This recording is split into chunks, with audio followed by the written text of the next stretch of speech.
Hi, I'm Tammy Piggott, your instructional technologist, and today I'm going to show you how to get students to access their Google accounts. So whether it be getting on a Chromebook or into their Gmail, everything's going to be tied together in Google Chrome, so I'm going to show you how to access that. So the first thing that we need to do is get them to log into Google Chrome, which will be the little, multicolored circle.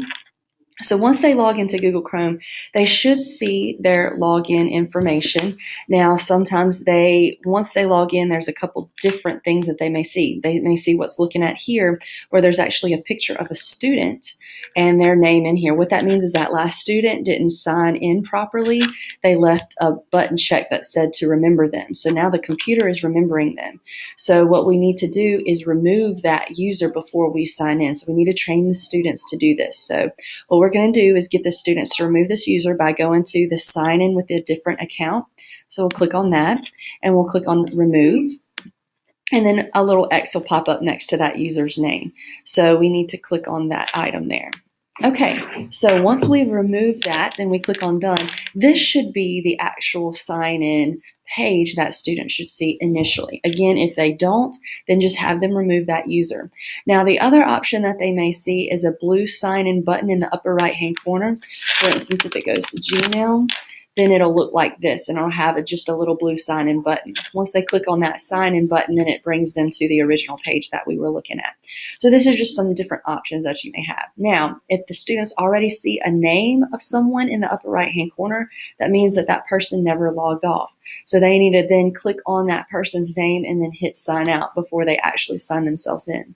That's something that you can just walk around, and while students are working, you want to make sure that their name that's in the upper right-hand corner matches whoever's working on that computer. So today what I'm going to do is I'm going to sign as a student that's never signed in before. So the email address that we're going to enter is going to be their first dot last name. So this is going to be Adam.Parsons. And then you can see underneath there, it's going to be at LCSD students with an S. They forget that S a lot, so make sure they add the S, students.org. Now, the first time that they ever log in, they're going to have to put in kind of a generic password, and it's going to be LCSD20. Let me do that again. LCSD2013. Okay, now before they sign in, they need to make sure that this is checked off. For instance, you saw my picture as it's like the computer remembering my account. That means that before I signed in, I didn't check this off. So if we have students not checking this, then the next student that comes in will see their information. So we need to make sure that students are clicking the stay signed in. We don't want them to stay signed in. So we'll click on sign in once we uncheck that, and then you'll be prompted to read the rules and make sure the kids are following directions. So they'll have to click on the accept button.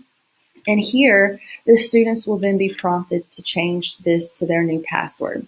So for this, we're going to require the students to put in their INSYS number. So make sure that you include the zeros with this as well. So whatever zeros come before that number.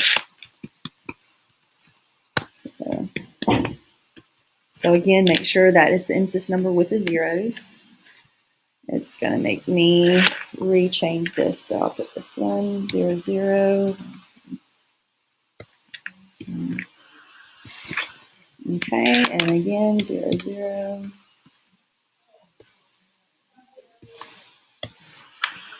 It won't let me change it to something that's already a password they've already had. So that's why I'm having to redo this.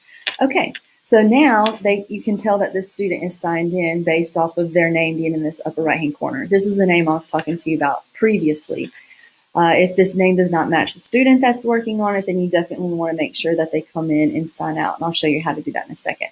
Now, you want to show your students about the different arrays and different apps. So up here on this array of apps, when you click on that, you can show them, the multiple options that they've got. They can go to their Gmail, they can go to their Google Drive. Once they're in their Gmail account, you can show them how to compose an email. Okay. You can show them how to compose an email over here and just walk them through the steps of how they need to do that. So, and you can also show them their Google Drive. Every student, being a Lamar County student, has access to Google Drive. What you would want to do is once this pops up, just click on, we don't want to download the drive to that computer, so we'll click on no thanks. And then they'll have access to their Google Drive just as you are used to seeing your Google Drive. So in order to make sure the students sign out properly, next to their name, they'll click on it, and then at the bottom, they'll just click on the sign out button there. So once they signed out, you'll notice it should revert back to the sign in page here, and you notice there's no student picture, nobody's already preset here. That tells you that they've logged out properly. So this is just how to add in students to their Google accounts. Please make sure you're not signing them in as yourselves because we could get into some legal issues there. So just make sure students are actually accessing their Google accounts with their personal Google IDs. So if you have any questions, let me know. Thanks so much.